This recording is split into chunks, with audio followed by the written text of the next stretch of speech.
See if that works. Yep, there we go. That works. You see any chance of the king getting number 5? Oh, okay. I get what you're saying. Give me 1 second, Tar Heel Nation. I'll answer that question in just a second. Just setting something up really quick, and then we'll go live. More so talking to you guys and kind of checking in on everybody. And I know we haven't streamed since last week, and so just trying to chill a little bit before the Premier League starts. I don't know if you guys are Premier League people or not, but Premier League starts very, very soon. Actually starts in a couple hours.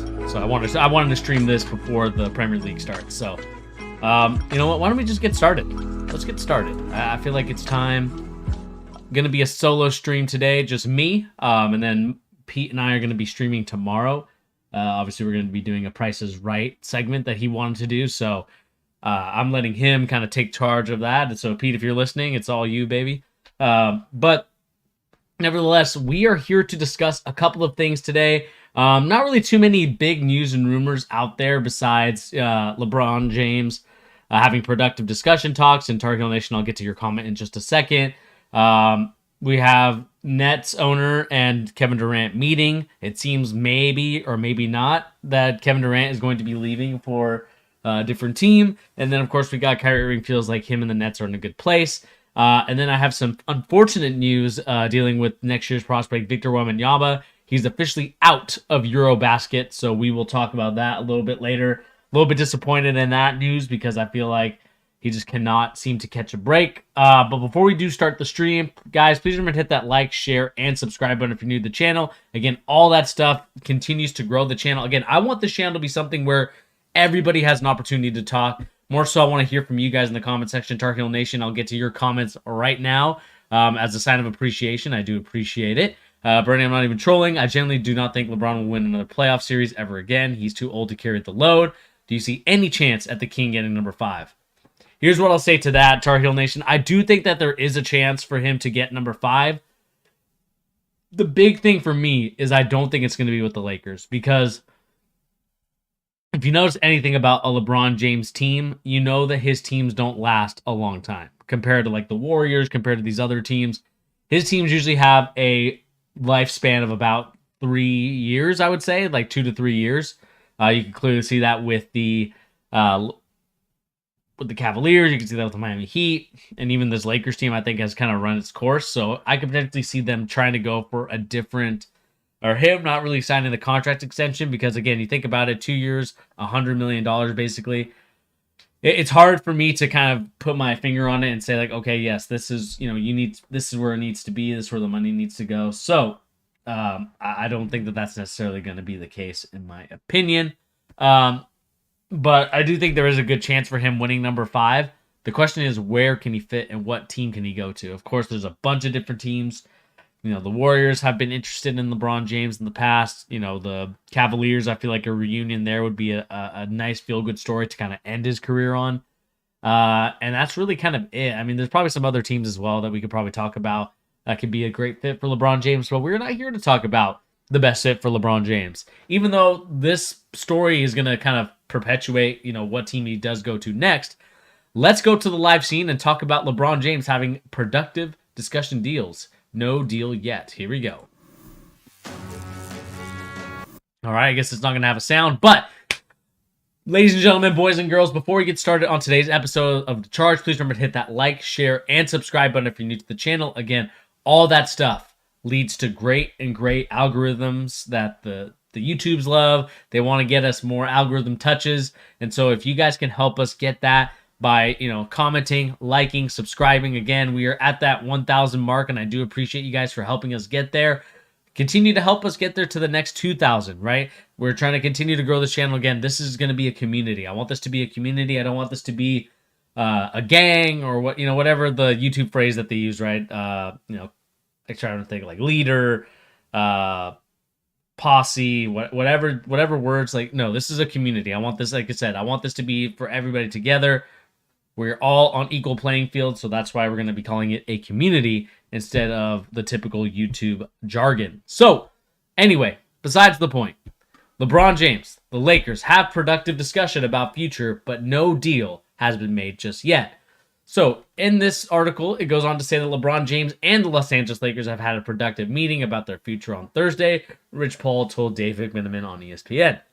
McMenamin adds that the two sides have yet to agree upon a new contract, with Paul saying that discussions will continue moving forward. Thursday marked the first day that James was eligible for the 2-year, $97.1 million contract extension with the Lakers.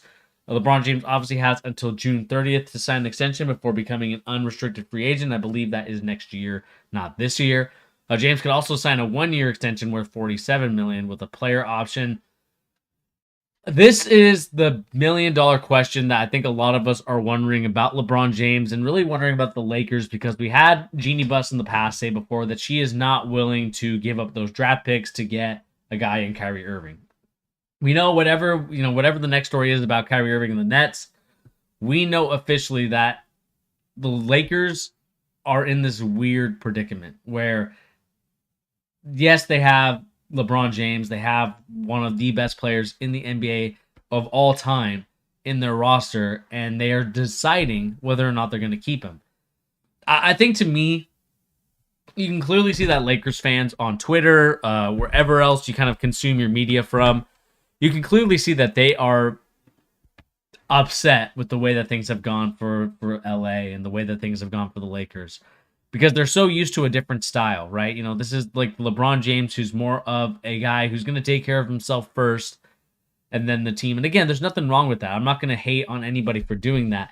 And so I think Lakers fans are upset about that. Lakers fans are obviously not in a good headspace right now because they want everything to be, fine and dandy. But at the same time, you look at the way that LeBron James and the Lakers have kind of continued their relationship. It seems like they continue to kind of have this tension that's there. And I'm not sure if that's necessarily on purpose or if it's because the Lakers are deciding what they want to do. Because we know the Lakers throughout their history have not been a team that has built through the draft. Maybe back in the 80s with Magic Johnson, but since the 90s and therefore on out until right now in 2022, they have been trading for free agents for the longest time. They've been trading for guys. They built their players through free agency market. This, to me, is where the Lakers need to kind of build on that and, try to get some guys back. I understand you have Westbrook on your roster. You need to find a way to get the guy off the roster. If you do not think that he's the right guy for your team, you have to get rid of him. And I think you have to get rid of him before the season. And again, this isn't me hating on Westbrook. It's just about fit and what LeBron James and Anthony Davis need regularly. I think for me, my concern from Anthony Davis' perspective, I'm kind of jumbling all over the place, but I'm really concerned about the injury history with Anthony Davis. And I think all of us are, right? Because, that's kind of been his biggest knock as a player, is that he has the tremendous talent to be better than Joel Embiid, better than everybody else, better than Giannis, right? A lot of people are saying like that. The way that Giannis plays is who Anthony Davis should have been. And I think Anthony Davis can get there. It's just all about the injury history. We talk about that year that they won the bubble championship. That was probably the best Anthony Davis I think we've ever seen. And I don't really care about saying, oh, well, he had 2 months off before the playoffs. I don't care. You can clearly see that he was one of the best players in that NBA playoffs. And you need Anthony Davis to be like that because LeBron James wants to kind of take a little bit of a back seat to kind of be more of the facilitator, the guy that, gets the one-on-one opportunities, because before in his career, he's always been getting double teamed. They would try to come at him, they would try to blitz him, and LeBron James had to give up the ball quickly. But if you can have Anthony Davis play the way that he does before, that would be a huge benefit to the Lakers. And that's the reason why, to me, LeBron James is hesitant to sign a contract extension with the Lakers. Not only because he doesn't trust the front office, it's also because, does he trust the players out there? Does he trust Anthony Davis to stay healthy for a full season? Does he trust Westbrook to make the right decisions on the court? That, to me, is the biggest question mark going into... hang on one second. I just want to make sure that... got everybody here. And that's the biggest question mark as to why LeBron James will not sign a contract extension with a player option or even just a 2-year deal like Chris Paul did a year ago. Because, again, it comes back to the situation that LeBron James, how can he trust the LA Lakers to make the right decisions? Again, I think Rob Pelinka lucked into getting Anthony Davis. I don't think that Rob Pelinka is necessarily this genius GM that a lot of people claimed he was 2 years ago. I kind of said this the year where they were kind of what year was it? It was the year where he played with the kids. Like he played with Brandon Ingram. I believe he played with Lonzo Ball. Like all those guys. Rob Pelinka was in charge of that along with Magic Johnson, and there was always tension between those two people. And to me, when I see that tension, when I see everything that's been going on for the LA Lakers, in my perspective and in my opinion, I think that Rob Pelinka has to go. He has to be the guy to go. He has to be the fall guy because he has definitely not done the job as a GM to get the players that they need. My frustration, hang on one second. My frustration with the LA Lakers is because, you're wasting away years of LeBron James. I understand you want to keep him on the team because he could potentially break Kareem Abdul-Jabbar's record, and what better way to have a Laker overcome another Laker. But if I'm LeBron James and I think winning is my number one thing, I'm not afraid to move. And if I'm him, I'm moving.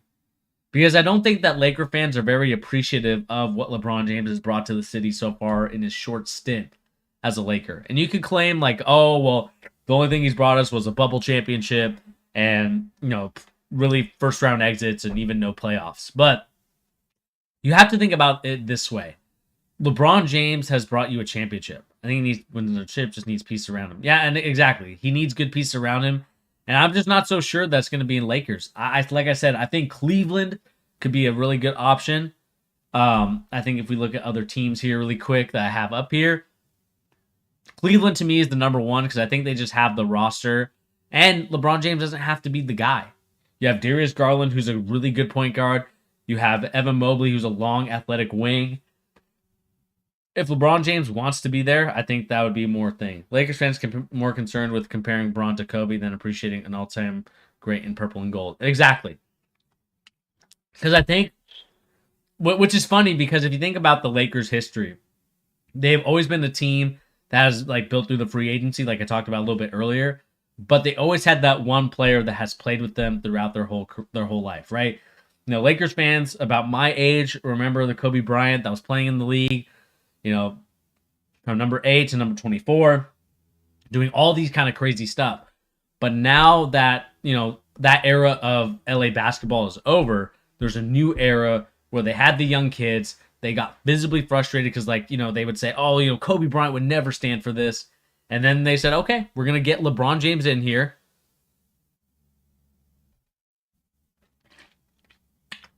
Or what was I saying before I read? Sorry, Sean, I read your comment, so I was like, but I do think that when I look at everything, I think what it is that LeBron James kind of looks at that organization, looks at that team, and I'll read your comment, Sean, because your comment kind of stuck out with me because I think I was talking about Kobe Bryant. And oh yeah, because they had the kids, and then they kind of said, okay, well let's bring in LeBron James. We'll try to get Anthony Davis a little bit later, but let's try to see if LeBron can play with the kids. And then of course the fans got frustrated. I just think Lakers fans are the most impatient fan base of all time because they think that everything revolves around them, and they think that the league needs the Lakers to be good. And again, the Lakers are, they're a historic franchise, even though they took a lot of championships from the Minneapolis Lakers from Minnesota. So I think those championships should go back to Minnesota. But nevertheless, that it's part of the franchise. It's part of the history of the organization. And so they expect to win each and every year. They expect to be competitive. And I think that realistically, you cannot be competitive all the time. Right? I mean, it's really rare, especially in a in a salary cap sports league, to be consistently like number one. And I know the Lakers had those off years with, with Jordan Clarkson and all those guys, but I think there just needs to be some realism with Laker fans. I don't feel like they're realistic at times with the way their team is. They think they're going to win the championship every year. They think that they're going to be a playoff team every year, but that's just not the case in the years where they sucked. And even now, where they're kind of in this weird limbo, like, will LeBron James stay? Will he go? And so to me, that's kind of where I feel like the Lakers are at currently, is trying to figure out what their identity is if they do sign LeBron James, and what their identity will be without LeBron James. Again, to me, this comes all the way back to Jeannie Buss trying to figure out what she needs to do as the owner to kind of not have a lot of yes people around her. Again, I've kind of criticized her ad nauseum because I think that she does need to do a better job of not being so indecisive with her decisions, leaving decisions to other people. She's the owner. She needs to be, hard, straight, and really straightforward. I feel like there's too many times where she's very passive aggressive. She leaves these like passive tweets. Just come out and say what you want to say. Don't be scared as the owner to say how you really feel. If you feel like the Lakers are not living up to their potential, you tell those Laker players, you tell the Laker coaching staff, you tell everybody in that organization, I am not happy with the standard that we're at right now. And if we don't raise that standard to the way that my dad or Dr. Bus did it, that we need to get back to those levels. And I just don't feel like Jeannie Buss has that in her to kind of be aggressive or to be upfront about it. And I just feel like that's kind of what's causing the Lakers right now to kind of be, like I said, in the state of limbo of, okay, maybe I am, maybe I want to be good, maybe I don't want to be good. All I know is that this team sucks, and I want to quote tweet about it. Sean, let's see here. I don't necessarily agree with the premise that LeBron James can't be the guy or doesn't want to be the guy. He's still elite. I don't think it's necessarily like I don't think he wants to be the guy, but he definitely doesn't want. You can clearly see it in the way that he plays that he doesn't want to be the number one option on the team. Like that, there's a reason why he brought in Anthony Davis to kind of be the guy to carry the offensive load and also defensive load. Because we know LeBron James, again, not necessarily the best defender. He can play really great defense, but there's times where I feel like LeBron James has kind of lacked that, that tenacity, and that's just because he has to spend so much energy and kind of focus on the offensive end because Anthony Davis is always hurt. Russell Westbrook's doing his own thing, not really being with the team. But I do agree with you, Sean, in that Westbrook did basically ruin any chance that they had, and Anthony Davis can't stay healthy. And so when you have a team of just LeBron James and then you have the misfit toys, I mean, let's look at this Lakers team. I mean, let me see if I can.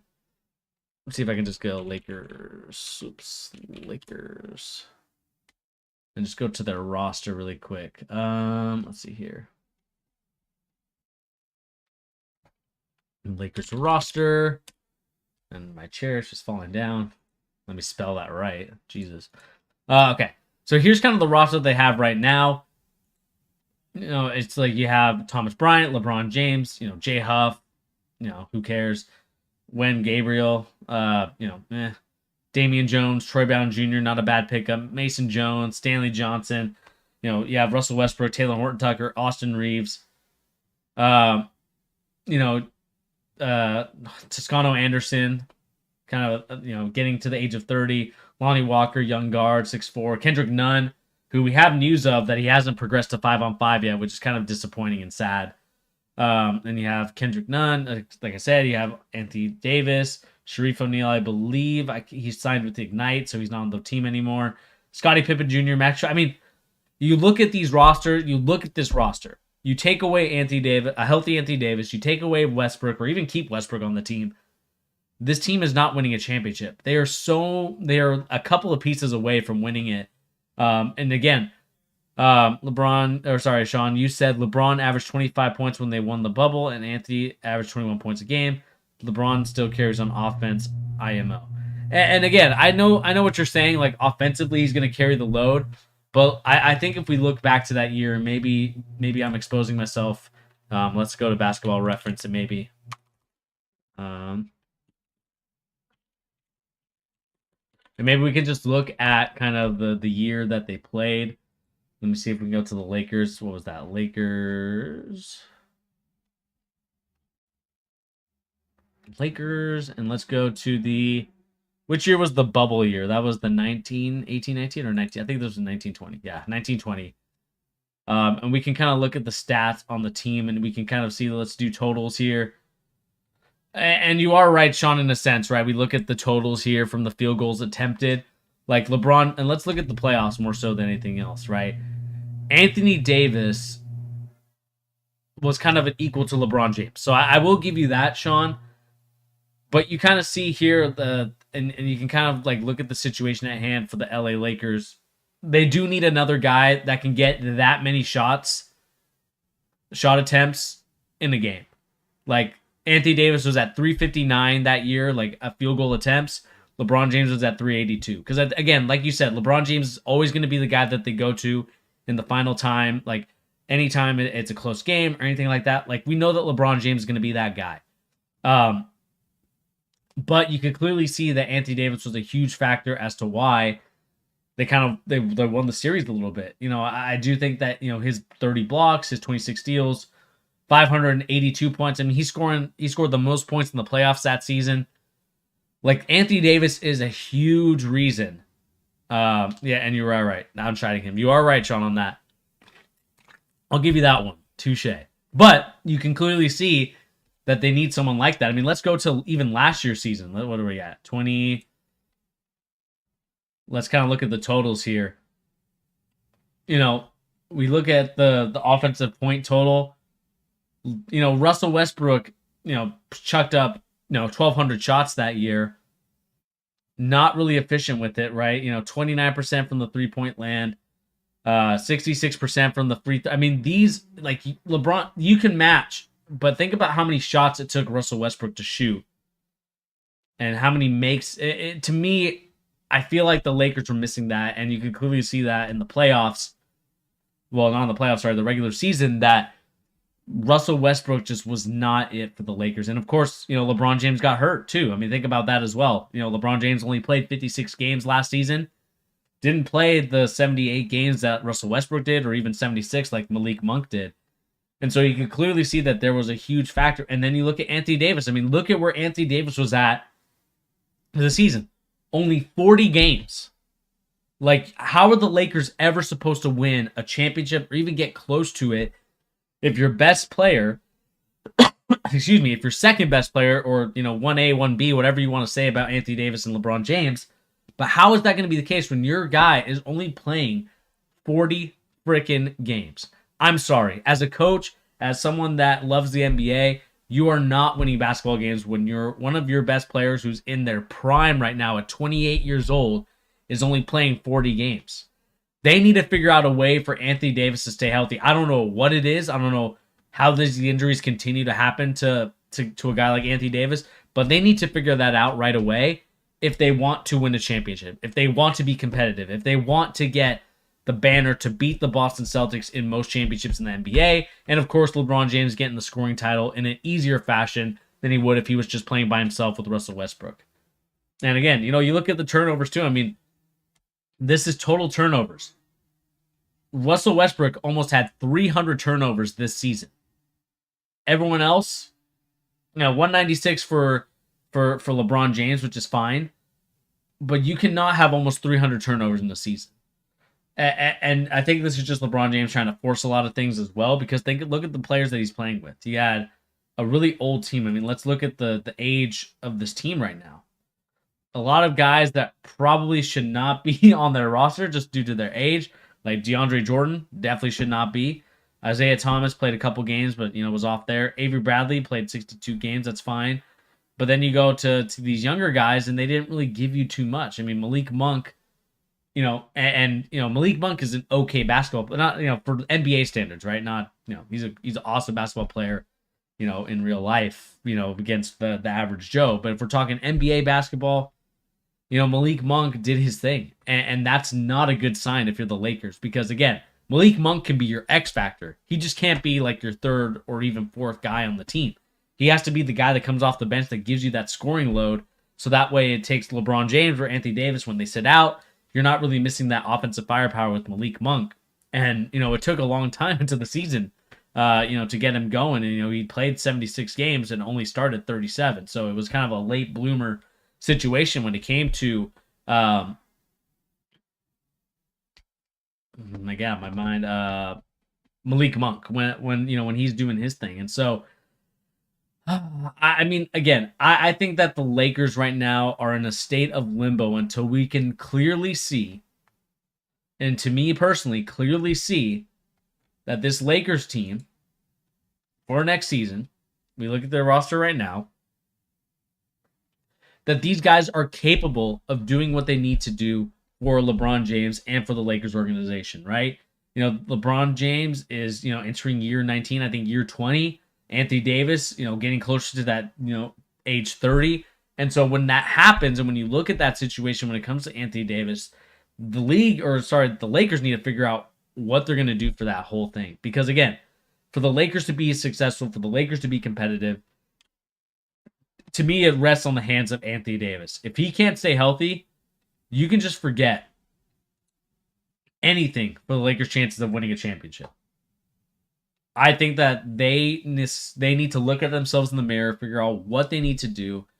Because again, I would love for them to be competitive, but I'm worried that if Anthony Davis goes down hurt once again, this whole season goes down the drain. And I don't think that LeBron James, looking at his options for next year and the year after that, I don't think he necessarily wants to play with this team if Anthony Davis continues to get hurt and if Russell Westbrook's still on the roster. Because I just don't think that their styles mesh well together. They could be great friends off the court, but their play styles just do not mesh on the court. And so I think I'll stop talking about the Lakers here. Let me know in the comment section down below if you're a Lakers fan or if you are the GM of the Lakers. Are you signing LeBron James to a contract extension? Or even if you're LeBron James, do you sign a contract extension with the LA Lakers knowing your roster, what it is currently right now? And do you sign it knowing that the health status of Anthony Davis can always be up in the air? I'd love to know your opinions in the comment section down below. Let us know what you would do if you're the Lakers and what you would do if you're LeBron James. Do you re-sign or do you say sayonara and go to a different team? Like I said, let us know in the comment section down below. Remember to hit that like, share, and subscribe button. All right, let's move on to the next story. We're going to go with this. Kyrie Irving feels the Nets and him are in a pretty good place. So the story goes on to say this. This is, of course, from Ian Begley from SNN, or SNY, which I believe is the network out in Brooklyn. So Kyrie Irving says he feels like he and the Brooklyn Nets are in a good place. Sources tell Ian Begley of SNY. Of course, that's the New York's channel. Begley added that Irving was also comfortable with the Nets heading into the start of the season. After a lot of trade talk, there doesn't appear to be much there at the moment.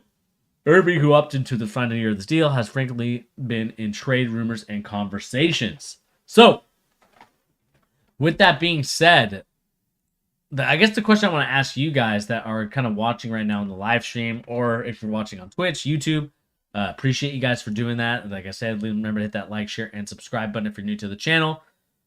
Why are you guys feeling about Kyrie Irving at this current moment? I think at the end of the day, I think he's going to get traded. I think the Brooklyn Nets had such a bad experience with him, kind of leading the front line as the point guard or the two guard, while James Harden was the one guard before he got traded. And I just think that the Nets are visibly frustrated with him. They just won't say it publicly because I think that they kind of stuck their neck out for Kyrie Irving in a lot of different ways. I mean, they even tried to fight legislation to get him to play. It's kind of funny, the Nets were like, we agree with the rules and other things like that. And then all of a sudden in the background, you see them trying to fight the legislation for Eric Adams, I think is the mayor of New York, trying to kind of lobby him to be like, yo, let's get rid of these restrictions. And at the end of the day, it ended up working out for him because they got rid of him. He was able to play. And again, I'm not trying to make this like a COVID-related story, obviously, but Kyrie Irving has been at the center forefront for the Nets, kind of hindsight or behind side for a long time. I mean, they've been a pain in the butt. He hasn't been a good teammate, right? Because when we think about basketball, when we think about any sports game, teamwork and kind of communication are the biggest key factors as to how a team becomes successful, right? It's all about being better than the individual. Otherwise, you would play golf, you would play tennis, you would play all these individual sports instead of the game of basketball, instead of football, baseball, whatever sport it is. It doesn't matter. I just feel like Kyrie Irving was not a really good teammate this last year. And, I'm okay with, like I said, I'm okay with the social justice stuff. I'm okay, his choice. I mean, I know that's probably going to be a little visibly frustrating to a lot of people, but this is a team sport. You have to play within the rules, and you have to also be a team player. Like, you can't just be a guy that's by yourself. I mean, I know he calls himself an artist. I know he does all that stuff, and I know basketball can be an art. But you also can't just be a douche. And I hate to say that, But Kyrie Irving was a douche last year. Not really being one of the team. And again, I'm not trying to say, he needs to sacrifice a lot of anything like that. But it's just visibly frustrating for me to kind of see that from Kyrie Irving. Because again, he's a great player. And I think everyone loves to watch Kyrie Irving play. It's the frustrating part of he just cannot seem to really be a team guy. It seems like he wants to be an individual. If he wants to be an individual, go play 3-on-3 or go play 1-on-1. I'm sure there'll be a league like that someday. Sean, you said Braun is the only one who can control Kyrie. I think LeBron James is the only one that really can understand Kyrie. What's up, Justin? I've just been super busy. Happy to see the subs have gone north of 1,000. Hey, thanks, Justin. Appreciate you, man. Appreciate you being one of those subs, man. Hopefully you're doing well, and hopefully work is going pretty well too. But yeah, Sean. You are right. It is visibly frustrating, or not frustrating, but it seems like LeBron James is the only one that can speak Kyrie Irving language, because he's the only guy that can really get across to Kyrie Irving like how it really is and things like that. And we saw Kyrie Irving leave LeBron James in that sense. And so, I just think for me, if I'm the Lakers, if I'm someone who is looking to continue to be, if I'm a GM, do I want Kyrie Irving on my team? I don't know if I do. I'm just getting frustrated with the way that the way that Kyrie Irving has treated the whole situation, the way that he's been treating his teammates. You're the one who wanted to play in New York. You're the one who wanted to play with Kevin Durant. And the fact that you have turned away James Harden from your team, who could have been a really good point guard, and you would have been off ball, which you're actually really good at being off ball guard. That situation, and of course you had the LeBron James situation. LeBron James when you left Cleveland because you wanted to be your own man, going to the Celtics, didn't like it, being your own man, and then he went to Brooklyn to be with Kevin Durant, and that didn't work out so far. And so I don't know. I would love to see the Nets run it back just one more year, just because I would love to see them kind of fight each other. And that is not fight with each other, but more so see if they can play and coexist with one another. I just feel like there's tension. LeBum, not the LeBron James. And again, I know I'm kind of going on some tangents and wild, not really kind of making sense right now currently. But at the same time, here's where I'm at with Kyrie. We need to figure out a way to get him out of the Brooklyn.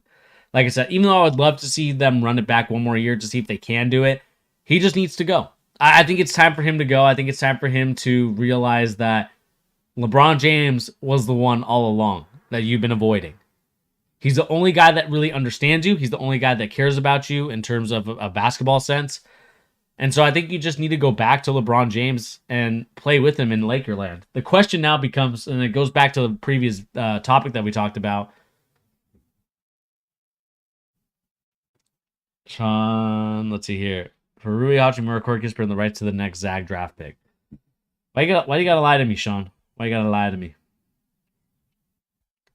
Let's see here really quick. I know this is not a true story, but I just want to make sure that there's no breaking news from trade-wise. Because there hasn't really been any trades so far. Let's see here. No. And so again, I like I said, I'm visibly frustrated with the way that Kyrie Irving has handled the situation. I know they're saying, it's everything's positive, but I think at the end of the day, the owner wants to get rid of him. Oh my God, you did it for Josh. I might have to take away your mod status. But again, let me know in the comment section down below. I don't want to talk too much about this story. Again, let us know in the comment section down below. Do you think that Kyrie Irving is the best guy for you? That being Brooklyn Nets fans, or if you're a fan of the NBA, is Kyrie Irving a guy that you want on your team? Let me know in the comment section down below. Okay, let's make sure. Let me see if there's any other kind of quick stories here before we kind of get going here.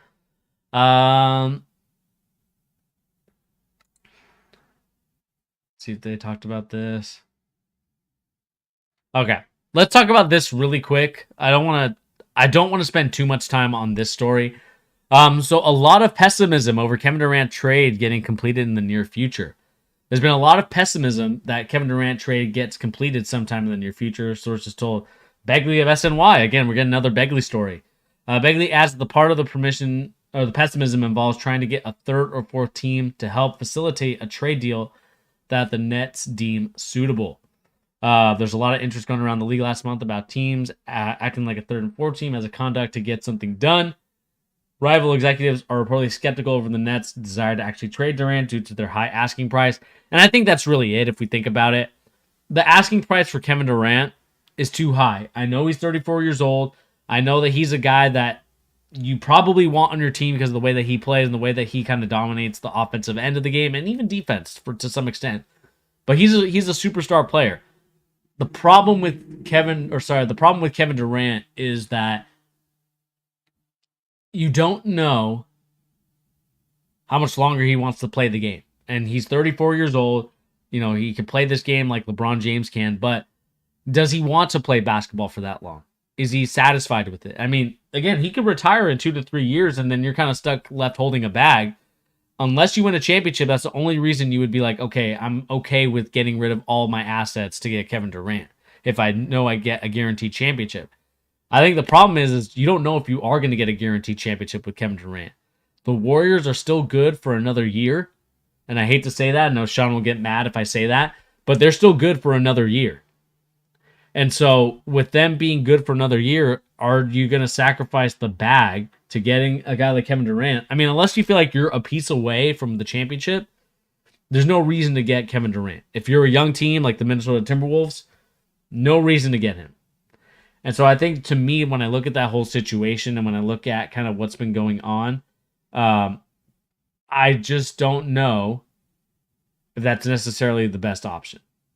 And so, again, like I said, it comes down to, for Kevin Durant, what team would he want to go to? Like, are the Boston Celtics that much of a better option? Or do you stay with this Nets team?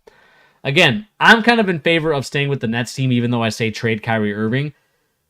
But the reason why I say kind of stay with the Nets team that you're on currently is because if you look at the way that the team has been playing, if you look at the way that the team is structured, why not take another stab at it with Ben Simmons finally healthy? Again, I know I've been the biggest kind of Ben Simmons critic of his. Katie wants to play with Sabonis. You think he would? Do you feel like the Kings are a piece away from the championship, Sean? With if you add KD to the Kings roster, are they a championship contending team? I mean, I guess you could say that about anything, right? You could say that about Kevin Durant, is that he is a game changing player and can definitely make any playoff team a title contender instantly. I just think that they need to run it back with this Nets team. And again, I know, like I said, I'm a big critic of Ben Simmons, but I do think that you should try him out there. See if you can do something. Because again, even though I'm one of the bigger critics of Ben Simmons, I still think that he's an immensely talented player. If you play him more at the center position, you could probably have better luck there, in my opinion. But again, it all depends on how the Nets, and I have the Lakers on my mind right now, but it all depends on how the Nets feel. Because I know that Kevin Durant and the owner of the Nets did meet up to kind of discuss things, and so I'm curious to see how that's going to be going. And so let me know in the comment section down below. I didn't want to talk too much about this story, just necessarily because I think that it's kind of a nothing sandwich until something gets done. I just feel like the Rudy Gobert trade really halted things.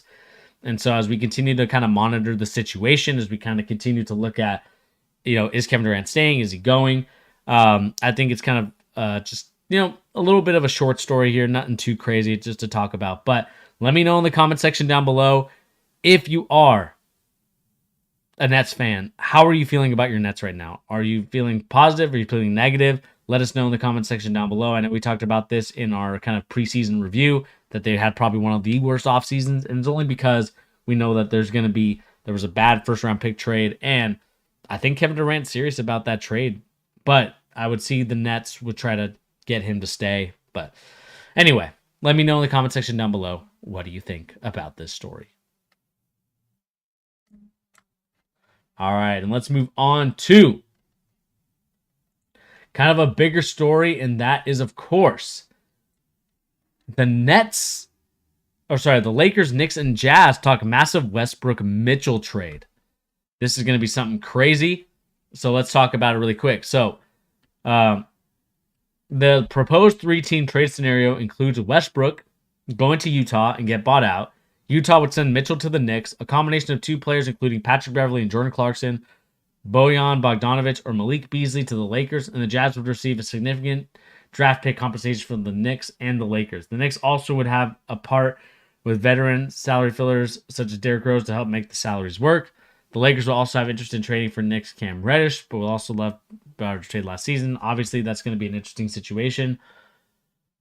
Let's think about this trade for a second. And I know that this is kind of a smaller trade, not really too big in the news. But I do think that the Utah Jazz want more draft picks. And again, the Scouts notes that the same Hoop Hype story, Utah Jazz want more draft picks back in a Mitchell trade than they got in the Rudy Gobert trade. I just don't think that's going to happen. I think that the Rudy Gobert trade was a act of hotshotness and also kind of just a kind of spur of the moment thing, right? I don't think it's going to happen necessarily once again, because if you really think about it, like giving up that many draft picks for Rudy Gobert, I don't think teams are willing to do that anymore. Like, I understand like first round picks in the last like 5 to 6 years moving forward are going to be on like a single team or kind of on a couple of these teams. But you also have to realize that these teams are not necessarily going to be, wanting to give up their draft picks. They understand that they need to continue to build. I just think, in my opinion, if I'm the Utah Jazz, I think you take this trade. I don't, what else are you going to do, right? I mean, I feel like those role players would definitely help out the Lakers. I feel like the Jazz would get a lot worse, and I think it would be better odds for their lottery ball to get the number 1 pick. And again, we'll talk about Victor Wamanyama, who I think is going to be the consensus number 1 pick in this story, in this draft class. And so I'm excited to see that happen. But again, to me, it all comes down to how do the Lakers kind of handle their situation, right? How do the Lakers, continue to build momentum going forward into the season? And I just think that by getting those guys, you would definitely have something there.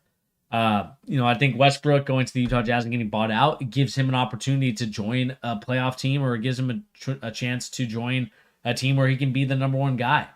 I think there will be a lot of teams willing to sign Westbrook for at least a little bit before they kind of let him go and kind of build for the future. The question I have for this trade, though, does this signify the end of Russell Westbrook as an NBA starter? Because it seems to me like that season with the Lakers really harmed Russell Westbrook. And I understand, Sean, you're a Knicks fan. Knicks fan. You're a Wizards fan, so you're visibly upset with the way that Westbrook kind of handled the team when he was there. But I just don't know if this is necessarily, is this the end of Russell Westbrook as a starter? I just feel like for Russell Westbrook's sense, maybe that's the reason why he doesn't want to move. Why he wants to opt into that contract is because maybe he doesn't want to give up all that stuff. Maybe he wants to be the guy for the Lakers one more year to see if he can raise the stock and then officially leave. I think that's kind of the reason why he's staying there. I don't necessarily think that when it comes to a guy like Westbrook. Again, it's a huge risk for Westbrook, right? Because again, if he doesn't go to another team, if he gets bought out, what happens then?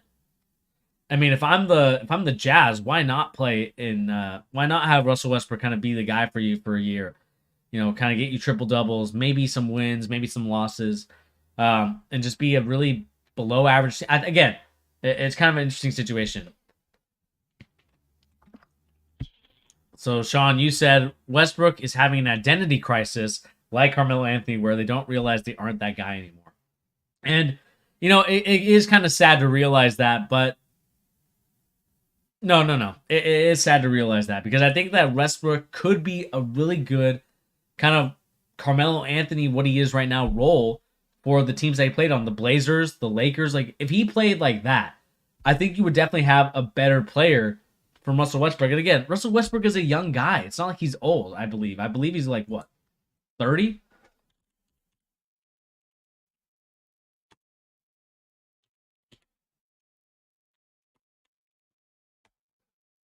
Oops. Nope. Westbrook is... Let's see here.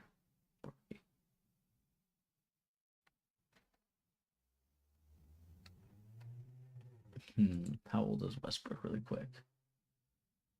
Westbrook is 33 years old. I mean, he still has at least another year or two left before I think the decline really starts happening. But you are right, Sean. It is kind of like a weird situation to see that, he needs to realize that he's just not that guy that's going to be a team carrier anymore, right? His triple doubles are not going to lead to wins anymore. His triple doubles are going to lead to probably an okay season. Maybe play in to out of the playoffs type of situation.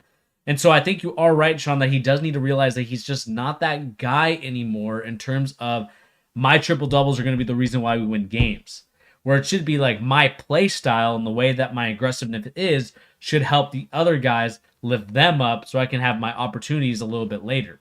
I just don't think he realizes that as a player. And again, when you are entering that age, and we're all going to be entering that age one day, I'm sure I will be in a couple of years, where you get to that kind of like 35, almost, kind of, especially in sports, right? Because sports is 35 is like you're 80, like it's kind of like you're an old man at that point for that sport.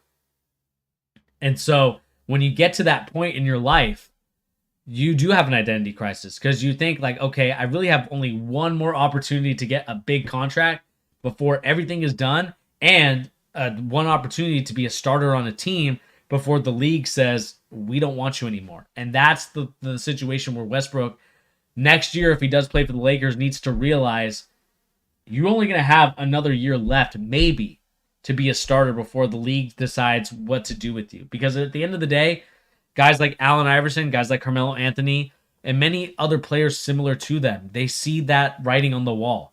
You get to that age and you're just like, man, these guys don't really want me anymore. Like, you start getting confused. You start thinking, okay, what's really the situation going on? And so I think for the Lakers, for Westbrook, he needs to realize that. And so I'd say, get traded and see if you can just stay on the Jazz, to be honest with you, or even the Knicks. See if you, go to the Knicks and play there. But again, let me know what you guys think of that trade in the comment section down below. Again, this is not necessarily something I want to talk about too much. It just came up. And I'm sure Pete and I will talk about it tomorrow when we do our live stream. And again, please remember to hit that like, share, and subscribe button if you're new to the channel. Again, appreciate you guys for tuning in to The Charge this morning. If you are on the East Coast, I believe it's in the afternoon, so good afternoon there. Let's talk about the final story. This one hurts me a little bit because I was looking forward to seeing Victor Wamanyama play in France in the Eurobasket, but he's officially been ruled out. So the story goes on to say this: Victor Wamanyama has been ruled out of participating in Eurobasket 22 with the French national team due to an injury suffered last season, the organization announced. Wamanyama was first injured during the playoffs, obviously the Yves Vessel basket in the basically in the French league. He was eventually ruled out, playing again, and not been cleared to play with a muscle injury. The 7'3" center was initially among 17 players named for French roster ahead of Euro 2022, which will run from September 1st to the 18th. The team is in consultation with his doctor and told him to be out of action in order to properly heal the injury. Victor Wamanyama is projected to be the number one pick next year, averaging all I want is Victor to OKC. So here's what I will say about Victor. I will be releasing a video next week. I'm putting the final finishes on my Victor Wamanyama video. Kind of be on the lookout for that. I want to put that out there as a premiere. I'm excited for Victor Wamanyama as a player. I think that he is going to be the most intriguing player in this whole next year's draft. I understand there's a lot of American guys like Scotty and Scotty and other players like that, but something about Victor Wamanyama just intrigues me as a guy that can be that size with guard skills. The only concern I have right now is just the injury. It seems to be, you're 7'3". I can't remember how much he weighs, but he's a really skinny dude, and so you're not necessarily going to get the most. He's going to be a little bit injury prone. His style of play, luckily, is not like big guy going against big guy, kind of backing down. But you can clearly see that it has started to affect him a little bit. And Anyway, I want to stay here for the rest of the video, so I don't for the video coming out next week. So I don't want to necessarily give away too much information. But you guys should be on the lookout for that. I go over the pros and cons. I do all that stuff. Like I talk about Victor Wamanyama ad nauseum or at length. No pun intended for how long he is. I think he's 7'9" wingspan. So again, an intriguing prospect, and we will talk about him a little bit later. Like I said, video will be out next week, and I'll let you know when that'll happen in the future. So let me know in the comment section down below if you are a Victor Wamanyama stan like I am. How are you feeling about Victor this coming off season? Are you excited? Are you not excited? And are you concerned about Victor in the future? Let me know in the comment section down below. All right, guys, I think that's going to do it here for the charge. Again, it's not too long of a stream today. Again, want to watch a little bit of the Premier League today because it starts today with Arsenal versus Crystal Palace. So I do apologize for not staying the whole time.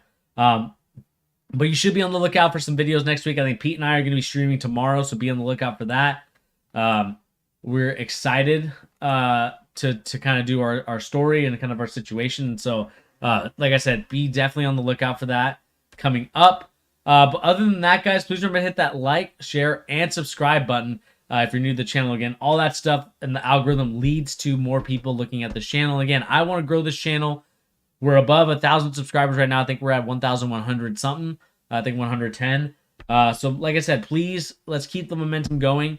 We're working on some stuff behind the scenes. I want to, like I said, I want to give it a token of my appreciation to you guys. So I'm trying to figure out the best way to do that. But anyway, guys, like I said, my name is Bernie. Thank you once again for joining us here on The Charge, giving the latest NBA news and rumors and also basketball opinions. And guys, we'll catch everybody on the next episode. Anyway, guys, much love, much respect. Peace out, everybody. We'll see you next time.